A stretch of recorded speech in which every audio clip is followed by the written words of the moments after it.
उज्जैन में आशा कार्यकर्ता व सुपरवाइजर ने अपनी मांगों को लेकर कलेक्टर रोशन कुमार सिंह को ज्ञापन सौंपा है। यह ज्ञापन डॉक्टर मोहन यादव के नाम सौंपा गया है। सुमन पटेल, प्रदेश महामंत्री आशा एवं सुपरवाइजर कर्मचारी महासंघ मध्य प्रदेश ने बताया कि पूर्व घोषित वचनों की पूर्ति व लंबित भुगतान की समस्या के समाधान के लिए यह ज्ञापन सौंपा गया है। सुमन पटेल ने बताया कि 6 सितंबर 2023 को तत्कालीन मुख्यमंत्री द्वारा आशा कार्यकर्ताओं एवं सुपरवाइजरों की उपस्थिति में प्रति वर्ष 1000 की वृद्धि प्रदान करने की घोषणा की गई थी, लेकिन अभी तक इसका क्रियान्वयन नहीं हुआ है। इसके अलावा आशा कार्यकर्ताओं को कई बार लगातार 3-3 माह तक पारिश्रमिक प्राप्त नहीं होता, जिससे वे आर्थिक रूप से संकट में आ जाती हैं। आशा कार्यकर्ता व सुपरवाइजर ने 10 सूत्रीय ज्ञापन में अपनी मांग रखी है।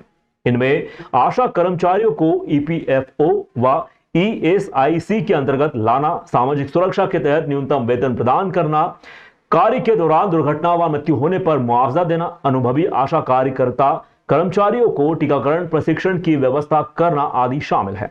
सुमन पटेल ने बताया कि हमें पूर्ण विश्वास है कि सरकार हमारी समस्याओं को गंभीरता से लेकर यथाशीघ्र समाधान प्रदान करेंगी। ज्ञापन सौंपने वालों में आशा एवं सुपरवाइजर कर्मचारी महासंघ मध्य प्रदेश के पदाधिकारी व सदस्य भी शामिल हुए।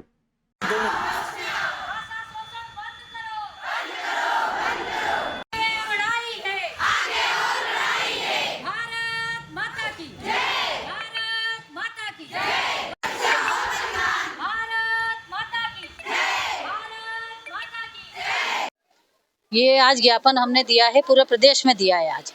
और ये हमारे आशा का 1000 रुपये की जो घोषणा की थी मुख्यमंत्री जी ने, वो अभी तक हमारे लिए लागू नहीं हुआ है। और अभी इन्होंने एक पत्र जारी कर दिया जिसमें 238 रुपये महंगाई भत्ता का दिया गया है और ये कह दिया गया है कि यही घोषणा थी, जबकि ऐसा नहीं है। जब मुख्यमंत्री जी कोई भी घोषणा सरकार मंच से करती है कि आशा को प्रति वर्ष 1000 रुपया दिया जाएगा, तो वो घोषणा, हम उस घोषणा को क्या झूठी माने? वो घोषणा तो मंच से हुई थी। तो हम ये चाहते हैं कि जो घोषणा शिवराज जी ने पूर्व में की थी, वो घोषणा को लागू किया जाए और 1000 रुपया जिस तरह से आंगनवाड़ी को इन्होंने दिया है वो आशा को भी दिया जाए। वो हमारी मांग थी कि आशा को भी 10 अंक दिया जाए, जिस तरह से आंगनवाड़ी को दे रहे हैं उसी तरह से आशा को 10 अंक दिए जाए। तो मुख्यमंत्री जी ने उस चीज को मानकर मंच से घोषणा की थी कि प्रति वर्ष आशा कार्यकर्ता को 1000 रुपया बढ़ के मिलेगा, जो अभी तक लागू नहीं हुआ है। सबसे पहली मांग तो हमारी ये है।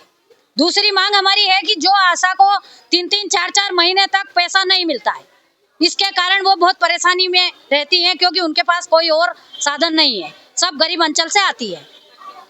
दूसरा, इनको जो पैसा दिया जाता है वह भी पूरा पैसा इनका नहीं आता, कट कट के आता है।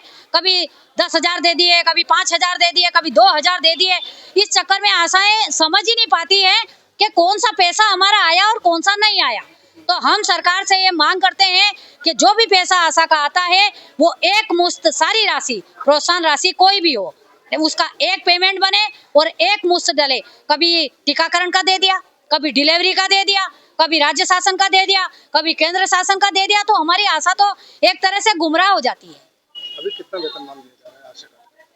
कोई निश्चित नहीं है। हमारा सुपरवाइजर को तो 15,000 मिलते हैं और आशा को 2,000 केंद्र देती है और 4,000 राज्य देता है, दोनों का मिला के 6,000। और अन्य इनकी जो प्रोत्साहन राशि जैसे डिलीवरी का है, टीकाकरण का है, अन्य कई प्रकार की इनको राशि मिलती है। वो राशि भी इनको मतलब एक तरह का भ्रमित कर दिया। इनको समझ ही नहीं आता हमारा कौन सा पैसा आया। जब सुपरवाइजर हम उसका विजिट वो करते हैं, पूरा बनाते फॉर्मेट, उस फॉर्मेट में हम सब लिखते हैं, इतनी डिलीवरी है, इतना टीकाकरण है, इतना इनका क्या कहते हैं HbA1c है या ऑपरेशन है, जो भी चीज है वो हम सब एक फॉर्मेट बना के देते हैं। उसमें सारा, किसी का 16,000, किसी का 10,000, किसी का 8,000, जैसा जिसका काम। लेकिन वो पैसा हमको कभी 600 दे दिया, कभी 400 डाल दिया, कभी ड्रेस का डाल दिया, कभी कुछ। इस चक्कर में आशा को समझ ही नहीं आता है कि हमारा पैसा कौन सा आया। ज्ञापन किसके नाम दिया है? आज हमने माननीय मुख्यमंत्री जी के नाम ज्ञापन दिया है। आपका नाम? मेरा नाम श्रीमती सुमन पटेल, आशा एवं सुपरवाइजर कर्मचारी महासंघ प्रदेश की महामंत्री एवं राष्ट्रीय कार्यकारी सदस्य।